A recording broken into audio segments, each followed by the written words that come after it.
আজকের গল্প বোকা প্যাসেঞ্জার। খুব মজাদার একটি হাসির গল্প। এক লোক নিজের গ্রাম থেকে শহরে যাবার উদ্দেশ্যে জীবনে প্রথমবার বাসে উঠেছে। বাসে ভিড় বেশি থাকায় ড্রাইভারের পাশের সিটে কন্ডাক্টর তাকে একটি বসার জায়গা করে দেয়। বিরাট বাসটিকে ড্রাইভার কীরকম দক্ষতার সাথে চালাচ্ছে, লোকটি অবাক হয়ে সারাক্ষণ তাই দেখতে থাকে।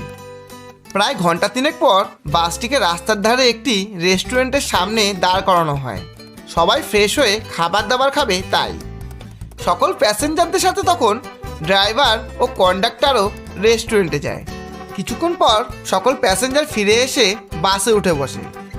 সবার শেষে ড্রাইভার বাসে উঠে তার সিটে বসে দেখে বাসের গিয়ার বদলানোর লোহার রডটি তার জায়গায় নেই। রাগে চিৎকার করে ওঠে ড্রাইভার, আরে এখান থেকে গিয়ার বদলানোর রডটি গেল কোথায়?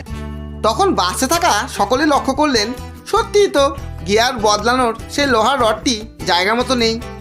তখন ওই গ্রাম্য লোকটি যে ড্রাইভারের পাশে সিটে বসেছিল সে একগাল হেসে খুব বিনম্র সুরে বলল, রাগ করবেন না ড্রাইভার সাহেব, আমি অনেকক্ষণ ধরে লক্ষ্য করছিলাম আপনি বাস চালানোর সময় বারবার ওই লোহার রডটি টেনে বের করার চেষ্টা করছিলেন, কিন্তু কিছুতেই পাচ্ছিলেন না। ওটাকে শুধু একটু নাড়িয়েই প্রত্যেকবার হাল ছেড়ে দিচ্ছিলেন। তাই একটু আগে যখন আপনারা সকলে রেস্টুরেন্টে ঢুকেছিলেন, আমি সেই সময় নিজের সমস্ত শক্তি প্রয়োগ করে অনেক কষ্টে ওটাকে টেনে বার করে এনেছি। এই নিন আপনার সেই রডটি। এরপর সেই গ্রাম্য লোকটির ভয়ঙ্কর কাণ্ড দেখে ড্রাইভার তো বেহুশ। গল্পটি শেষ অবধি শোনার জন্য অসংখ্য ধন্যবাদ। গল্পটি ভালো লাগলে একটা লাইক অবশ্যই দেবেন এবং বন্ধু ও আপনজনদের শেয়ার করে চ্যানেলটি সাবস্ক্রাইব করে পাশে থাকবেন।